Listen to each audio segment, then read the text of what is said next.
Assalamualaikum dan salam sejahtera. Dalam video kali ini, saya akan menceritakan tentang programming language atau dalam bahasa Melayunya, bahasa program.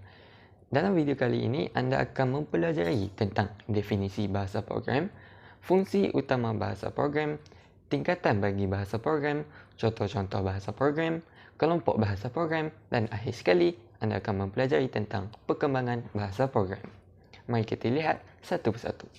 Programming language atau dalam bahasa Melayunya juga dikenali sebagai bahasa pengaturcaraan. Ia juga dikenali sebagai bahasa komputer atau bahasa pengaturcaraan komputer. Ia dapat didefinisikan sebagai satu set sinteks dan peraturan semantik yang digunakan untuk mentarifkan aturcara komputer.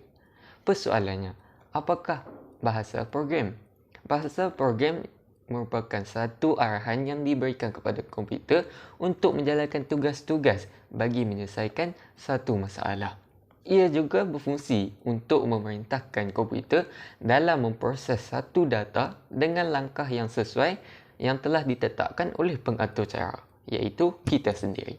Bahasa ini membenarkan pengatur cara, iaitu kita, untuk menentukan dengan tepat data yang diproses oleh komputer, bagaimana data ini disimpan atau dimajukan, serta jenis langkah yang akan diambil dalam pelbagai situasi dengan tepat. Namun begitu, terdapat fungsi utama bagi bahasa program, iaitu sebagai alat yang memberi arahan kepada komputer supaya bergerak untuk memproses perkataan mengikut apa yang kita mahukan. Output bagi bahasa program boleh dalam bentuk aplikasi atau program khas. Sebagai contoh dalam kehidupan harian kita, seperti lampu isyarat jalan raya. Yang kedua, media sosial. Dan yang ketiga, antivirus. Terdapat 3 tingkat bagi bahasa program.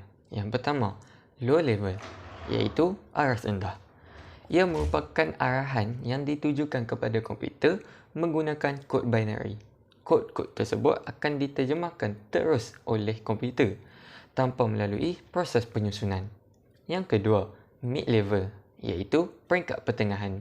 Ia merupakan arahan dalam bentuk mnemonik seperti ADD, SUB, DIV dan lain-lain. Walau bagaimanapun, ia perlu diterjemahkan dalam bahasa mesin kerana komputer hanya memahami bahasa mesin. Yang ketiga, high level, iaitu aras tinggi. Ia menggunakan bahasa semula jadi yang boleh difahami oleh manusia, seperti bahasa Inggeris dan bahasa matematik. Ia bertujuan bagi mengatasi kelemahan bagi peringkat pertengahan dan rendah. Contoh bahasa program yang dapat saya senaraikan di sini ialah yang pertama, JavaScript, iaitu satu bahasa yang agak mudah dipelajari kerana ia boleh digunakan dalam apa sahaja, seperti mengesahkan data borang untuk membangunkan suatu permainan. JavaScript juga ialah salah satu cara yang sangat popular untuk menambah ciri interaktif dalam halaman web dan aplikasi. Bahasa program yang kedua ialah PHP, iaitu bahasa pengaturcaraan yang digunakan untuk membangunkan laman web dinamik.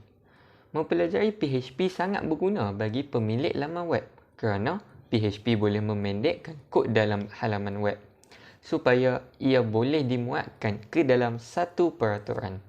Bahasa program yang ketiga ialah C++. Ia digunakan secara meluas dalam pelbagai jenis aplikasi.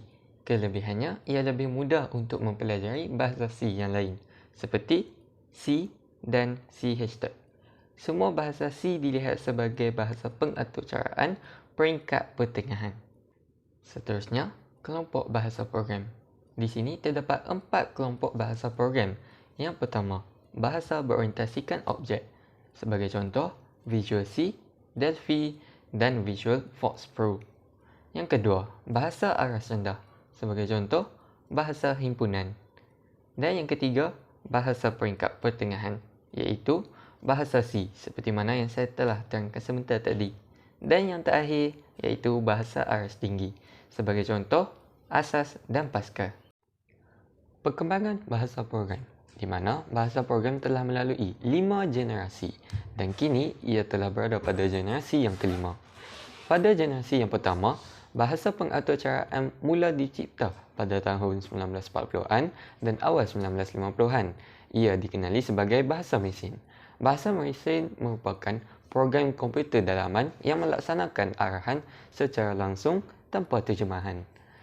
Pada generasi yang kedua, pada generasi ini, komputer telah digunakan secara komersial dan menghasilkan bahasa himpunan yang merupakan pengganti kepada generasi yang pertama.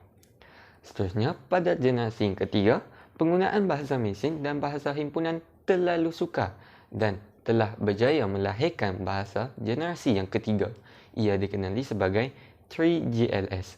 Ia dianggap lebih mudah kerana ia merupakan bahasa pengaturcaraan peringkat tertinggi kerana mudah dipelajari.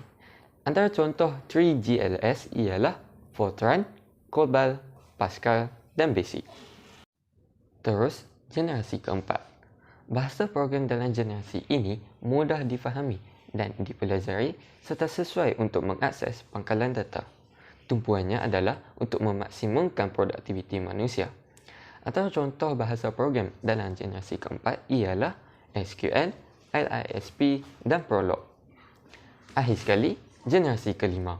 Ia adalah bahasa pengaturcaraan berorientasikan objek dan pembangunan web.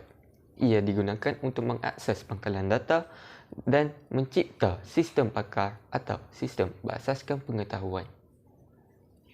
Itu saja daripada saya, Muhammad Zaidi bin Muhammad Fuad dari Mountain List, Switzerland. Woo!